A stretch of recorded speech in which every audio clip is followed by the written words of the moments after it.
Susan Lorincz is in prison. She's serving a very lengthy sentence.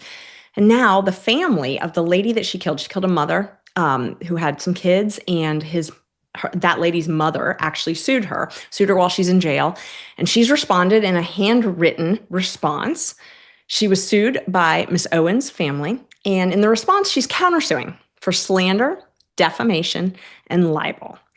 She did this obviously by hand because she doesn't have a lawyer. And I think we've got SOT 7 where you can actually see Lorincz say for herself that everybody has bad days. I had no animosity for this woman. You say no animosity, but police had been called to your place numerous times before. We have the body camera video too. There's got to be some animosity. I try not to hold it against a person. You know, I've made my fair share of mistakes, and I wouldn't want somebody to retain anger against me. You know, like I said, we all have bad days. Just get over it and move on, because if you hold on to that, your life's going to be miserable. We all have bad days. Yeah. So this is one of those types of cases. The civil lawsuit that she's got now is really why we can't have nice things in the court system. You know, and when I say that, I say we can't have an efficient legal system. What are they going to get from this lady? Are they going to get anything from suing her? She's countersuing now. She's got nothing to do. She is literally serving the rest of her life in prison. Of course she's going to countersue. Of course. That's going to get her out of jail. That's going to get her paper, pens. I mean, what do you all think of this? What do you think of these lawsuits? Yeah. You want me to go first? Up to you, Jonna. You go.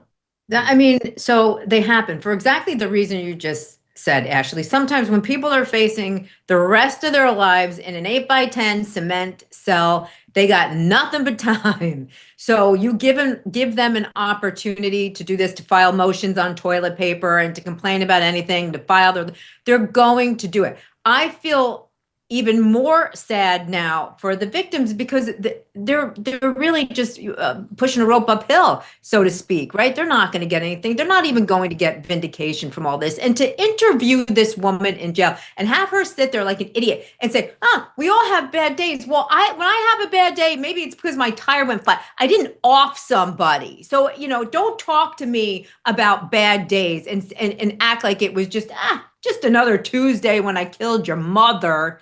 It's very offensive to me. I was thinking when you were reading the introduction, like, wait, why are they even wasting their time? Like, what lawyer is going to get paid nothing to do this? And then I vaguely remembered something in the materials that I read, that it's not just her that they're suing the owner of the property who should have known that this could have happened. Who knows whether it's, going to go anywhere, but he probably has deeper pockets and probably an insurance company somewhere behind him. That's why. And they've got to join her on there just because that's what the law says. They will get nothing from her. Her creative writing alleging, slander, libel, or anything she puts down is not worth anything.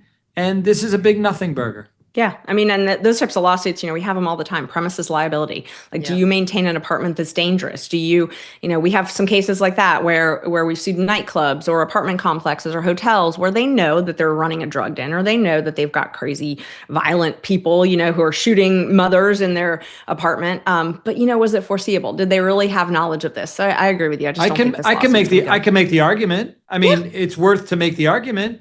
And now that I think about it, after watching that documentary, the police were called repeatedly, telling the owner essentially, bad tenant. Well, I didn't know. Well, you should have known. You got to pay attention to who's in there. Yep. And he either knew or should have known would be the argument. And it was reasonably foreseeable that this was a pressure cooker. I mean, as you're watching this documentary, you're going, okay, we know where this is headed. Something bad's going to happen. So the argument is he should have known that too, and maybe gotten her off of the premises. Right. But Mark, you got to keep things safe. You got to remember, she was the one who was calling the police all the time.